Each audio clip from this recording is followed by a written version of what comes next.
I'm going to remember that as well. In the last answer, Kevin mentioned that we should talk about this as a far right demonstration, and that kind of reminded me of something that Bob showed me the other day. We actually have information of a Reform councillor that was there on the Zionist side making some of the most racist remarks ever. Do you want to fill us in a little bit? I would say I'd feel slightly uncomfortable until I had some sort of legal information about whether that's okay to do. But yeah, we definitely say there was somebody who was in the Reform Party who was there. We spotted them in the footage, which is very interesting because I think they're a notable person, relatively speaking. But before I get myself into any legal trouble, I think I'll just hold back. I'll hold back on giving that out. Vanessa Phelps was there as well. She was filmed. Was she? What? Yeah. Okay. Any information on Vanessa Phelps? I don't know. She was dancing with a group of women, Yeah, she was. and it was on a Jewish page that said that's Vanessa. And the woman she was dancing with, Started dancing. she was dancing in a woman's group, and the woman she had dark glasses on, but the woman she was dancing with features on her personal social media as her friend. So yeah, she was there. Okay, thank you. Right, well, that's interesting. Well, heard it from someone else. Vanessa Phelps was there, apparently. Okay. All right, so yeah, please, going forward, if anyone has any comments or questions, just put your hand up. Thank you. Right, so what we'll do is I will open up the first round of comments or questions. Please keep them short. And, hold on, 1 second. Hold on. All right, so what I'm going to do is I'm going to pass the mic around. Maureen, if you can help me actually with passing the mic around. So we'll take a first set of maybe 3 questions. So Tom over here, the woman at the back. Okay, maybe those are the only 2 that I can see. All right, so Tom. Carol. Hi. Okay, you're basically close to the speaker. Shall I stand? Yeah. Shall I stand there? Yeah, All right. come over here, come over here. All right. Sorry. Thank you so much for hosting this event.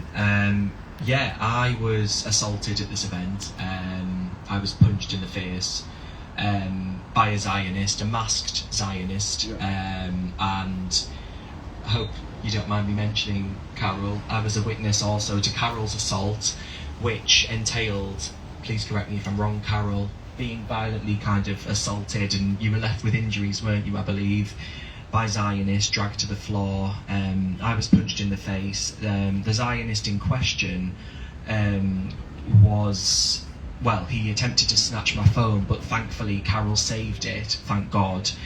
So that was a relief. In terms of where this is going, I'll keep it really short. In terms of like the progress or lack thereof regarding, because I am kind of pursuing this kind of relentlessly with the police, they are, in my honest opinion, doing what I can only describe as filibustering at the moment. They are coming up with any and every excuse under the sun so as to not hold the Zionists accountable.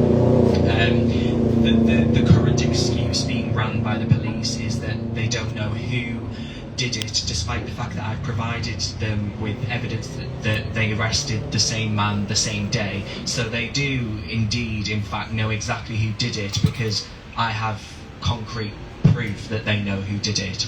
Despite that, they continue to insist and assert that they don't know who did it, although I have black and white kind of proof to the contrary. And yeah, I'm feeling extremely ignored about the whole thing. And it's, yeah, I don't really know what else to say. I just wanted to kind of say that. Thank you. No problem. Carol, is it at the back? Do you want to come to the front? Yeah, do you want to come to the front with the mic? Hiya, I'm Donya. I was there, and like Miss Anne, my car was parked up in the side street. I use a walker. I've got MS, so I'm visibly disabled, and I asked the police to escort me to my car. And they said, "Where is it?" I said, "It's up there." And they sort of took me half the way, and they went, "Go on your own. Go on, you're all right," like that. Left me. When I got in my car, I was followed for 10 minutes by 2 cars till I got out of the Edgware vicinity, and they were driving threateningly into my car.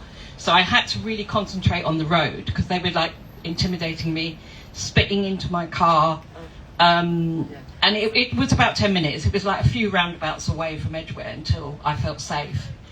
And when I'd actually arrived, my car was surrounded by 4 people because I had a T-shirt on and they saw it. And I stopped from that spot, drove away and found a spot nearer to the police. My friend wanted to go because she felt so threatened. So I think the police bought into the narrative that the pro-Palestinians are the terrorists and the Zionists need protection. And so basically they had their back to the Zionists, they were focusing on us. Adam Kanicki, or whatever his name is, he's the main police officer that has been liaising with PSC for the last couple of years. And we're well aware that he's pro-Israel. So, you know, that's just basically how it is.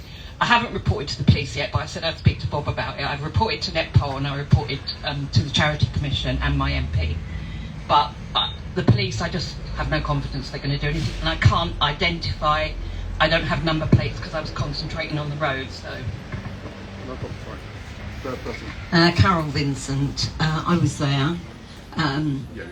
We arrived very peacefully, and as we went to unfurl our banners, we were just attacked from all sides, very, very violently. As you said, people had their phones taken. I have to say, my bra did a good job of saving phones that day, because that's where they were retrieved from when people were looking for their phones. I just had the wherewithal to pick them up. However, I have attempted to make a statement to the police. I wasn't in a fit state for a little while, and I'm a full-time carer, so I didn't get to do a Netpol report, which I have to do. But I did try. We have no police stations in our borough anymore. I had to go to another borough, and there were 2 very long attempts to get to be seen to give a statement and report this crime. And the crime was that I was violently assaulted. I was dragged across the dual carriageway to the middle with the Jewish bloc banner, which is 4 metres by 1 metre long. The person who dragged me had tried to get help from others, but what they were doing was beating up our young people. They knew they were Jews because many of them had kippah on their head. They were asking, you know, to quietly calm down, but there was no calming. Even the police threw one of the rabbis, a female rabbi, down on the ground. They were beating them up. I mean, it's horrendous. But I didn't get to do a report, but I did attempt myself to go and make a report to the police. And eventually I rang 111 and demanded that a police officer came to Stratford Police Station and actually took a statement.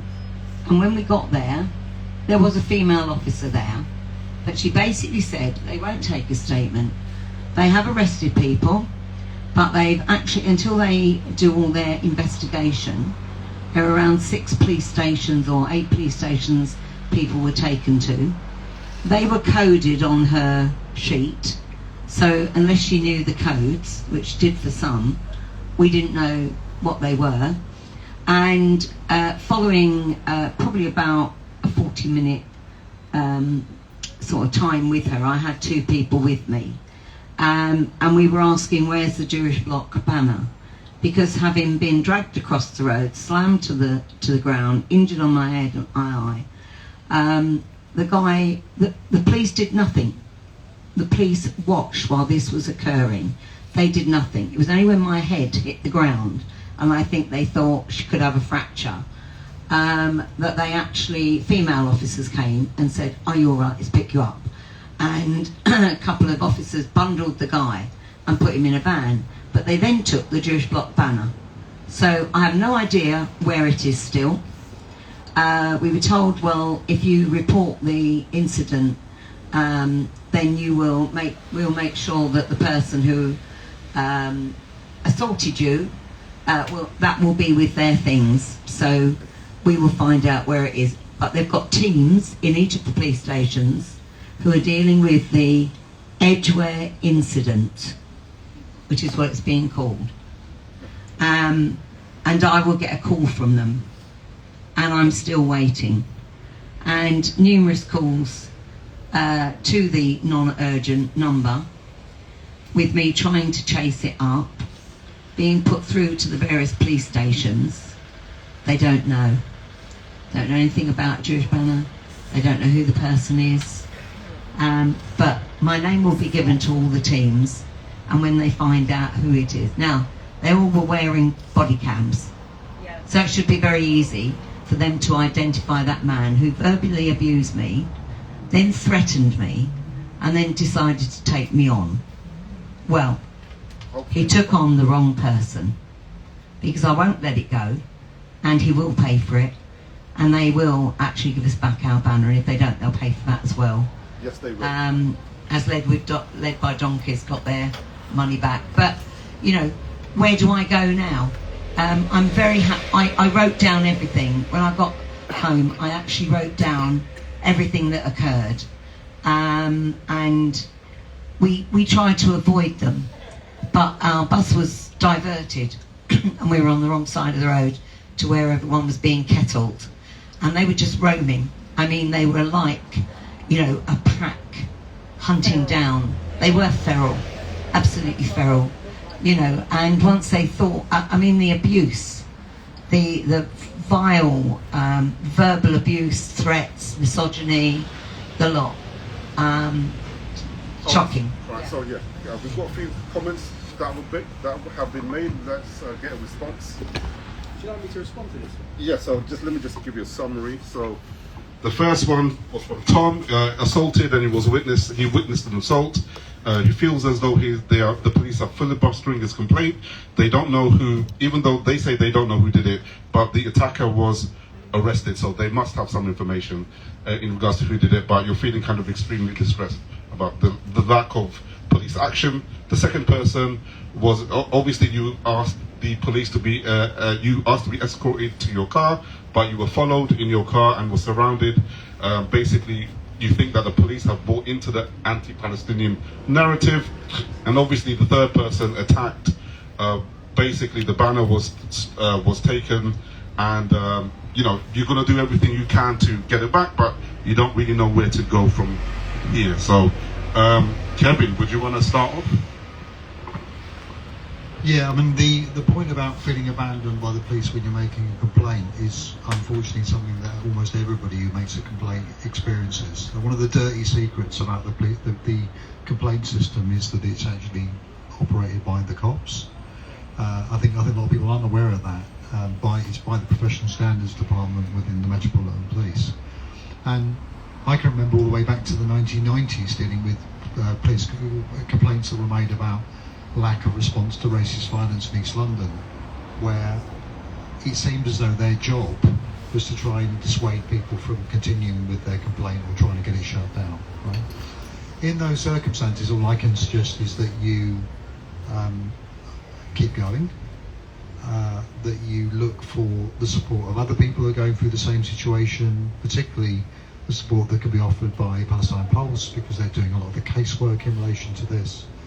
And that you sit with it, because to be honest, you may not get anything out of it, but you can make yourself a bloody nuisance in the meantime, which forces them to have to talk to you, to have to respond to your questions. Maybe no officer will end up getting anything other than a few words of warning or something, right? But it's something, because if people don't make them, this was said at the beginning, if people don't make the complaints, the police will regularly say to their political masters and to the London Assembly and places like that, well, it can't be that bad. Yeah. Nobody complained. In relation specifically to Carol's point, I mean, I think that the point about not being quite ready to make a complaint is important. People quite often aren't, right? And I think one of the lessons that people may need to think about in case this happens again in the future is to have some idea of what happens if there's an incident and the steps that people might want to take. In relation, so for instance, making sure that you photograph any injuries, for instance, as soon as you can. That's pretty much a standard piece of advice for all the casework we did over 25 years. around racist violence, and that's what we're essentially talking about here. It's a similar type of approach. On the banner, I mean, listening to that, I was just thinking, you need a lawyer. You need a lawyer to get in contact with the Met and say, give the bloody banner back, right? Or we will take you to court. Right? But you're quite right. One of the things is that people's stuff goes missing, and it's really hard to be able to know what happens to it. But you also have to kick up as much of a fuss as you can about that too. I guess everything points to the fantastic work that's being done by Palestine Pulse in just compiling everything, in doing a lot of the chasing up. Your experience, the gentleman who spoke first, right, is going to be mirrored by lots of other people. And the best thing, as with all acts of solidarity, is to do it together. And I really do think that that's the best. That's the one that's likely to get the most results. Thank you. So, Bob, do you want to make a few comments? Sure. Yeah. Echo what Kevin just said. It's basically the way to get results is to take part. I think the solicitor in our group said, for people who are slightly worried about putting forward a complaint, it's something that many of us have never ever done before. And also, like, the fear of, like, having your details on the police system, it's a bit like, oh, do we have to? We've done protests like this before, we'll do it again. As long as I'm fine, I'll get over it. But I think the point is that we shouldn't. The point is we should be standing up for our rights, and actually we need to be more organised. To your point, Tom, this is something that we're following. I'm actually happy that the police aren't acquiescing. Good, let them, because the evidence given so far is irrefutable. Yeah. It's laughable.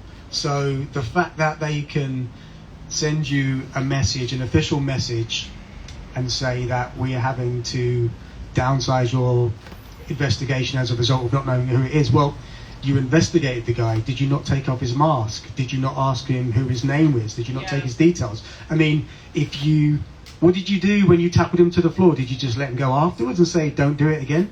We know that didn't happen. We know that they were arrested, and we know that details were taken. Carol, to your point, we have seen what happened to you on a few different angles, and it was terrible. I mean, watching it was like, I've not seen it. I don't want to watch it again because it's really horrible. I mean, one of the things that happened was it was a series of people actually that were dragged across the dual carriageway. It was yourself and another few other people that were trying to defend your banner. Fair enough, you should be. But you're dragged across a live dual carriageway. It wasn't closed at that moment, and many of us during that initial period were basically forced into the road while traffic was going around us. So a very dangerous situation, which hasn't even been spoken about. But we believe that you're now in the group, so you're in the right group.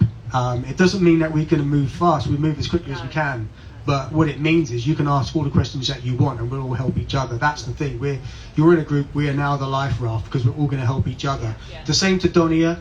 I know that you're still in the process of thinking about it. Well, I think we're going to all do it. We'll get there slowly, but we'll just work out the best way of doing it. The same way in which, if you know other people that haven't, encourage them to do it, because we need to. There are like between 150 to 200 people there that day. That means that not everybody was assaulted, and not everybody can report violent disorder, but you can all report a witness statement. I mean, for the last 3 hours on that hill, we had objects thrown at us. Many of them were missiles, food, eggs, water, all of that was done. Not to mention the fact that we were subject to some of the worst abuse. And I'm going to say it now, a lot of that abuse was targeted at women. Threats of rape, threats of assault. It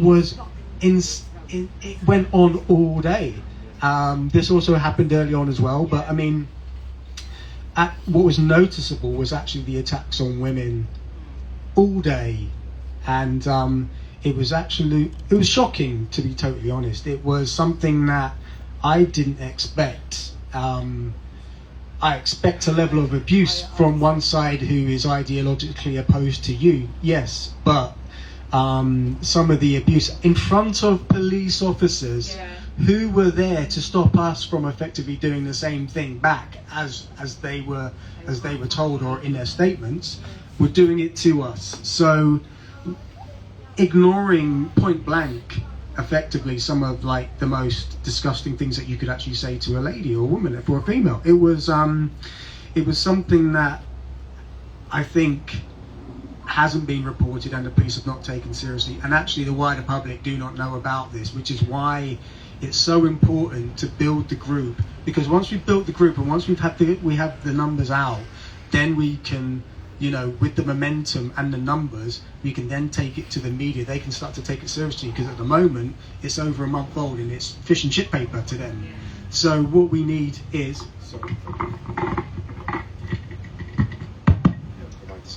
so, you know, part of the process is to eventually get in front of newspaper and media to tell the story in detail, and for this to be publicly known, because I think as soon as the public know about this, they will be absolutely disgusted. They will stand with us. They will stand against what is effectively the breaches of not just UK and domestic laws, but also international law. And this is something that is happening not just in this country, but many countries across Europe and in America. And the fact that we are facing a new level of authoritarianism in this country that is stopping us from legitimately protesting against these things means that it's minimizing our participation in the democratic process. You know, this is not a democracy anymore. We're not able to do the things that actually the government should be doing. And I think join the group and let's move on from that point. Encourage as many people as you can, and it's going to take a little bit of time, but I think let's hope we get there. As we go, we will explore avenues of how to react to different permutations depending on how the police react to our complaints, but that will be an evolving process. So I'll pass you back to Liz.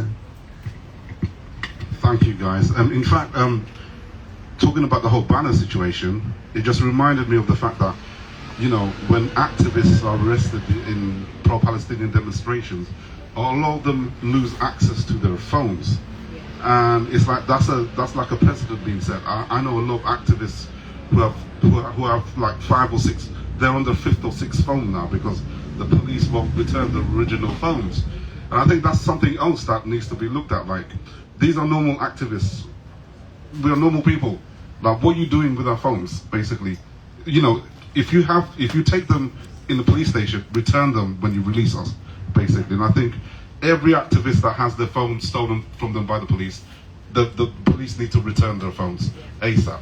So, right, so guys, we're going to have a second round of Q&A. Please try and keep your comments or questions to a minute, if that's okay. So, okay, gentleman over there, lady at the back. So, Moeen, do you mind just giving him the mic? Thanks.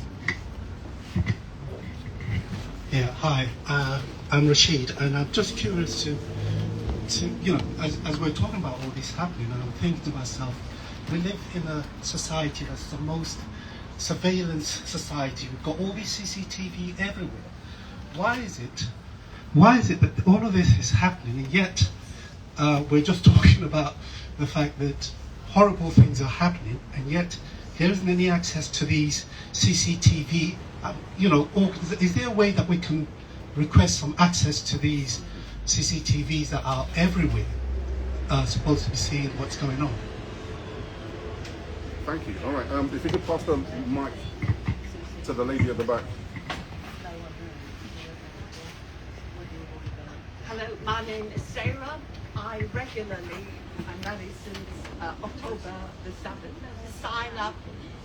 I sign up as a steward at the national marches at Stop the Hate, erroneously called, should be Stop the Hate. For about 3 hours, they stand and they pile out the most salacious, vulgarity I cannot repeat.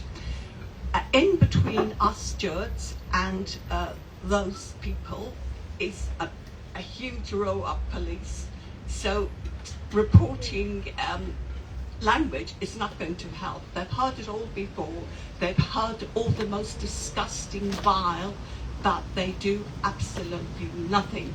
Now, that leads me to what may be an indirect question. We all knew that this march, or this demo, this sale was, illegal sale, was going to go ahead. Indeed, it was talked about in Parliament. And yet, people who support the coalition, pro-Palestine coalition, where were they? They did not come out. Had they come out, had they organised better, the outcome would have been different. The difference on the marches is the Zionists are penned in. On this occasion, we were outnumbered, but I think my angle that day, frankly, was directed more against PSC, Stop the War, etc.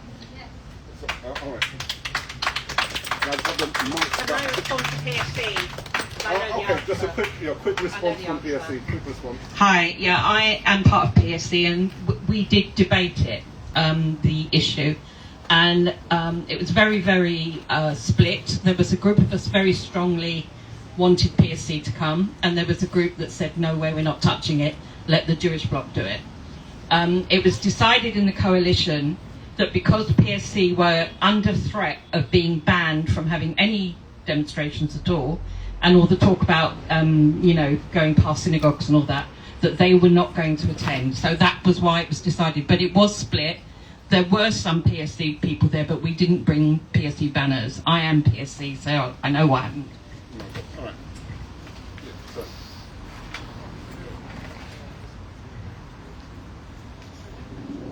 Thank you. I had a chance to, a couple of weeks ago, basically I raised with him the issue of, allowing people to walk into, lines of Zionists who then were abusing everybody, and I told him this was intimidatory and a mental health issue as well, because you're abusing people. And what should the government do about it? It should do something to protect people who are, just the police is actually literally supporting mental and physical abuse of ordinary people at demonstrations. So that's one issue I raised with him. The second was about why did the government not stop the sales going ahead, because they knew about it. At first he seemed to say they didn't know about it. It was all in the press and everybody was raising this, you should have known about it. And then the second thing was, he said, well, we couldn't really do anything about what went on because it was on private premises. And we can't do anything when private people are doing things on private premises. That's what he said, so I just have to bring that to selling stolen land.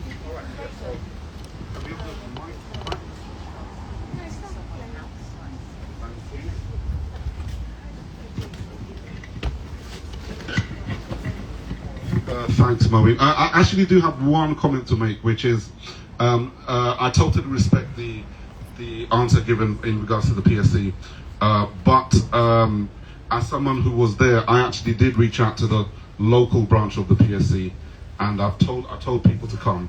And as far as I'm aware, no one came from my local branch, so I was a bit upset about that. But I respect the answer in regards to the PSC. Right. So. Let's just, give a brief roundup. Rashid, you talked about surveillance and the fact that, there's all these cameras out here. Why isn't there any CCTV footage? Is it difficult to get the CCTV footage? So, we'll go into that. Sarah, again, it was your comment was about the lack of responses from the proper pro-Palestinian organizations. So if anyone wants to talk about that, that's fine. And basically, why didn't the government stop the event? I think basically Bob did want to speak about that, but I'm going to give it to Kevin first. If he wants to make a comment on any of those three themes, please do so. But the issue around the surveillance is absolutely right. There is enormous amounts of street surveillance that takes place. Body cams were sold as a way of being able to to more readily capture evidence of crime. The problem is that it's still selectively used depending on who it is the police actually want to do an investigation into, which is what we found in the experiences of people who've tried to make a complaint or tried to, actually the separate thing of trying to get them to investigate a crime. And it doesn't matter how much CCTV there is or how much body cam footage there is if nobody's ever looking at it. It's interesting actually that the other report that we did about Manchester, one of the key demands from that was to try and make sure that the body cam footage that was captured on that demonstration back in April wasn't deleted as it is. It's routinely deleted after 3 months. A specific demand was made on the then Mayor of Greater Manchester, Andy Burnham, don't know what ever happened to him, to make sure that that evidence wasn't deleted in the usual way, because it was still needed for the ongoing investigations.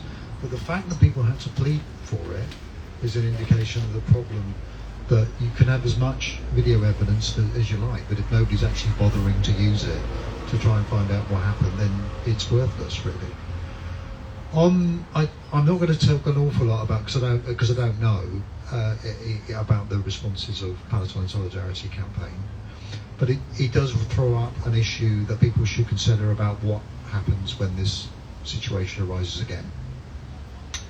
Because obviously people have now the experience of what people have been through is going to have potentially two impacts. One, it's encourage some people to say, we've got to be there, we've got to make sure that we turn up again, we've got to make sure that we don't bow to this kind of vile, racist, threatening behaviour. But for some people, it's going to make them think, I'm not going on that demo, right?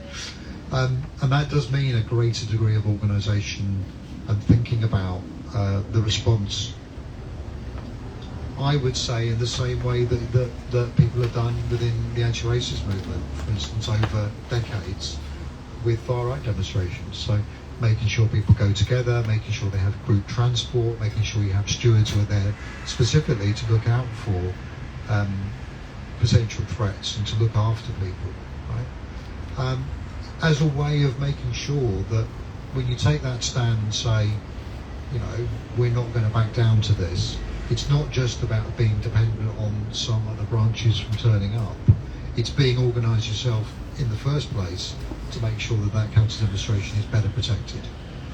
And that's something that Netpod always really strongly pushes. We strongly push it in relation to the issue around policing as well, but groups have a responsibility to think about the potential risks that they face and then try and find ways to mitigate them, because otherwise people will drift away, right? But why is anybody going to go on a demonstration where they feel that they're going to get beaten up? Unless there's some sort of thinking that's happened about how to protect people next time. I won't address the final question about the specific thing, because I know Bob's in a much better position to be able to answer it, so let me just pass over to him. Thank you. Yeah, Bob. Thank you very much. To Rashid's first point about the CCTV footage, yeah, you're correct. You can request it, and it's going back to Kevin's original point about you do it through an SAR request. So we had the situation where we were looking to gather a really important piece of footage, and we weren't getting it with the footage supplied by the participants of the protest. So it occurred to us that the best thing to do would be to ask for the local CCTV footage. And what you have is you have a 30-day window from the date of the incident in which to make that request. Having said that, you've got to make sure that whoever's looking after your request follows through. You know, the local police, the local council, whoever it is. I think it tends to be the police, actually. You'll get sent in 3 different directions, TFL and you know, all of these things. I think it always ends up that you actually have to go to the police. I think I'm right in saying that. I know other people can correct me if I'm wrong. But as a result of us getting in it early enough, and with the person doing it really putting in the shift, we managed to secure the CCTV footage, which actually then helped get a bit of a better police response, because actually once they saw the footage and they knew that we wanted it, it meant that, well, we're going to be looking at this, and they've seen the evidence. It kind of it sharpened their view that they need to maybe take that one particular case seriously. But as a result, I think it means that it will focus the attention on all of our complaints, because now we have that piece of evidence. At some point we're hoping that that can be linked to ours as well. We can request the same bit of footage. In just to the point about the PSC, yeah, it's really disappointing. I'll just say it personally, because we know that as an umbrella organisation that effectively has brought everybody together over the last 3 years, you think it has helped create groups. That's the real benefit of it, and it does it in vast numbers that nobody else could achieve. So kudos. And by its very nature, it's a beast of an operation, and obviously they are front-facing and there to be shot down. But at the same time, you think, have some teeth. This is an event that you could actually have a material effect on. Turn up. Be there. Who cares about the fallout? Wait for that fallout. We'll all support you. We'll come out in numbers. Believe me, I put that. I know. No, I don't doubt. I can tell that you did. But at the same time, we fund the PSC. They get a considerable amount of money. Turn up at the event and buy some fucking land. Do that. Let's take it back. We'll take it. If you're going to sell it, we'll buy it. All right, that's flippant. But at the same time, you just feel, as an organisation, they could certainly protect us, because we are willing to come out for them. In terms of, I think what Varsha was talking about was really, really, really important, and it's something I wrote down in my notes. I didn't know if I was going to get to talk about it, but from a mental health aspect, we've had 3 years, and we cannot really say, look, people in Gaza and Palestine are getting obliterated, so it's a bit like we just ignore what's going on our side of the pond, but we are all affected by this, and it takes a toll on the body and on the mind, and that's just day-to-day stuff, that's just news. But when you're involved in an incident of kind of violent proportions like we experienced on the 14th, it's different. And it's different. People react in different ways. Some people can cope and some can't. And just from helping people with collecting reference and video reference and talking to them about how you can, what you can do with your complaint, just speaking to people, they are clearly affected weeks after the event. People crying, waking up crying, people just, am I able to play something? Or I should wait. I'll wait. But just the effect that it has had, basically on people's mental health or ability to cope. They question why they're even doing what they're doing. And it kind of takes them out of their normal routine for maybe days or weeks on end, and has a long-term effect. If you think there are parts of London that you may not be welcome in, you're not going to go there. So the effect of what we experienced in Edgware means that effectively you entered into an area that was possibly, if you advocate for Palestine, you may face consequences beyond just abuse. And that is a real thing, and it has to be taken seriously by the police. But I think as a movement, we need to actually deal better with the fallout and the mental health fallout. And again, that is another thing that the Pal Pulse group did that night. They talked about what the effect is on women. We were disgusted by it because, many people in Pal Pulse management, it's a 50-50 split. And it was like, shit, we need to look after our people and make sure that you just look, you get in touch and you make sure that they are okay, because even just asking them means that somebody is looking out for them, and it you might not be doing much, but just to ask is a lot.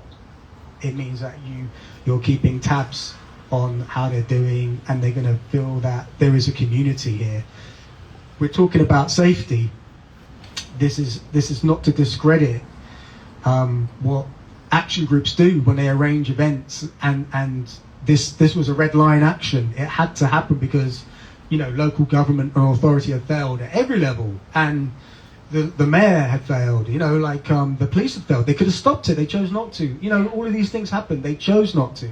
It wasn't a failing, it was a political decision not to do it. But as a result of that, when groups decide to take actions, I think, people like PYM, IJAN and Jazza, they're amazing. They're amazing at investigations, at information, and actually finding the events in the first place. But, and this is just my insight on what happened on that day, the logistics of health and safety was not really thought about. The strategy of getting in and getting out safely was not thought about. And this is something that we need to work together on if this happens more frequently. Because otherwise we're going to be subject to the same level of abuse as Kevin he said earlier. These things will be repeated. So we just have to start to be more mature about risk assessments. We just have to take it really seriously from now on in. And I'll pass back on to Ms. Anne. Thank you, guys. I really thoughtful what you said. Unfortunately, due to time limitations, I'm going to have to wrap it up here. But what I would like to give to the speakers, maybe 1 minute to just have some final thoughts on the subject and how they can get in contact with your organisation. So, Kevin, I'll start with you. Yeah, I mean, that last point is so important, and I really do think, because this is going to happen again. They thought that they won, right? So the next time they're going to be very confident, and that means that if there's going to be a mobilisation again, it has to be focused on being bigger, ensuring that people are safer. All those things need to be considered, right? But in the meantime, that doesn't mean forgetting about continuing to push the greater awareness of what happened on that day. And I've got to say, one of the things, the London Assembly met in the middle of June, and they were planning on having a discussion. There was questions raised. They didn't get to it in the end because the agenda overran. But those questions were put by the Reform and Tory people, and it was based on absolute bullshit news item from GB News, and they wanted to, challenge the mayor's office around this disgraceful attack on a synagogue. That's the reason why it's so important to make sure that narrative doesn't stick. That's why doing the support for us was important. That's why all the work that Palestine Pulse is doing in trying to continue to push the complaints are so important. And that's also the reason why, if this happens again, people need to turn up again. It's as simple as that. We have no choice. The one thing I would say about this is that you don't necessarily have to start from scratch, and I do think there's lots to learn particularly from anti-fascists, about how to mobilise in these circumstances and how to keep people safe. And I really think you should have those conversations with people who've been through this with far-right groups in the past. But anyway, thank you so much for letting me come down and talk about this, and I think this has been cathartic in some ways, but a starting point as well. Just a quick 1 minute, who are Netpol and how can people get in touch with Netpol if they need to? Yeah, so we've got, our website is at netpol.org. If you haven't already got a copy of the report, if there's anybody here who wants a hard copy, you can take my one. But it's available to download from the website, and there's also, as I said, next Friday we're releasing a report on the policing of an anti-fascist demonstration in Brighton, which everybody was, it was great, we stopped the far right. But actually what happened on that day was terrifying in some ways. Some people, many people were sprayed with CS spray, and some people were suffered crushing injuries, none of which gets reported. And I think the crucial thing about so much of the process work that we do is that most of the stories never make it into the press. We all know bad shit that's happened at demonstrations over the last 3 years. We need to find ways to make sure that more people know about it, and that's kind of the key point of our mission. But the other part of it is obviously to keep people safe from the cops. Yes. And so there's lots of really good information that's available on our website too. So please take a look, netpol.org. Thank you very much. Thank you so much. Please check out netpol.org. All right, so Bob, George, final thoughts, and how can people get in touch with the organisations you're part of? Thank you. First of all, thanks to you, Ms. Anne, for actually putting on this event. It's one of one, as far as I know. So it's a really necessary discussion, and also just like to say thanks so much to Kevin and all of the work that he does. It's kind of vital, and I've just found out about what you do in the last month, as probably many of us have, but just the brilliance and the accuracy of it, and the fact that it gives us a starting point in which to, put in front of the police. It's work that is invaluable to basically our protest cause. So I would just say, if you can, please, if you haven't already, join the complaint group, and I will stay around and take people's details.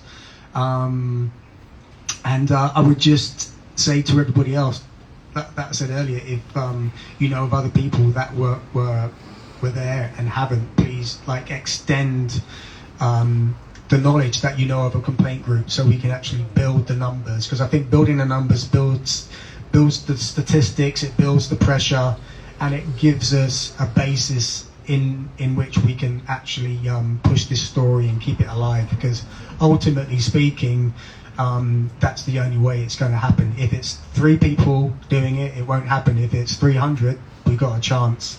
There were 200 people there nearly. Let's see if we can get 200 people. So it's going to take Carol. You're going to talk to Ijan and Jazza. I will do it too. I'll come to Ijan tomorrow. But it's like strong arm them into it. It's like you don't have a choice. You do it. It's not hard. Do it. That's all I can say. I just hope that we lead to some results, because we need some. All right, guys, thank you so much. One easy thing people can do is take the report one day in Edgware. It's also on their website, which you can download. I would suggest downloading it and then basically tweeting it to the police, because they haven't responded to this at all, and you want them to respond. So basically share this report everywhere, and basically let's keep on talking about it. These great Israel real estate events are still happening, and these kind of protests will still be happening. So let's not forget, let's talk about it, and let's do something about it. All right, guys, thank you so much, and I hope you guys have a good evening. Thanks. Are people aware of what happened today at Westminster Magistrates?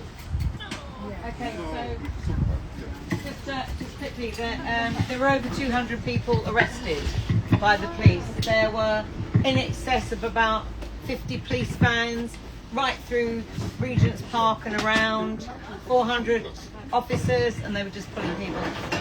Elderly people in wheelchairs, even before anyone did anything, they arrived before everyone at 10 o'clock, and as soon as anyone got a bag out with a view to sort of setting up a stage, basically they grabbed the bags and they arrested them at various sections. Section 12 was used. Yeah, it is different. Very different. It's 14 years. It is, yeah. It's terrorism. Yeah. So in excess of 200 people arrested, and just not all on Section 12, but the first ones that were arrested who were about to set up a stage. But they were saying you're being arrested because you're supporting Palestine. I think to do with Palestine action. So Tony Booth, our eldest Jewish comrades, was taken away.